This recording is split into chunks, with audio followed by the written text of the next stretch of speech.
Right, let's talk about 5 signs it's time to leave your job. The first one is if you get the Sunday blues, that Sunday afternoon, evening feeling of anxiety, apprehension about going back to work on a Monday. If you're getting that every weekend, it's a sure sign you're not spending your time where you should be for your career.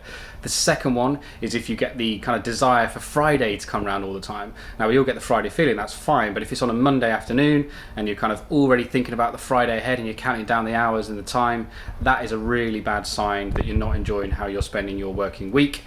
The next one is if you don't talk about work in social situations. Now, you don't want to be the ball at the party, but if you really passionately enjoy what you do and you add value and make an impact, you cannot help but share what you're doing with your working life.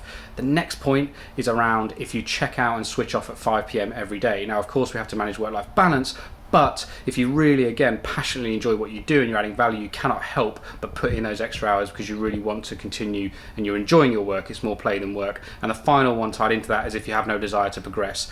If you enjoy what you do and you're passionate, you're going to want to continually build, learn and grow. If you've stopped feeling like that, it's time to move on.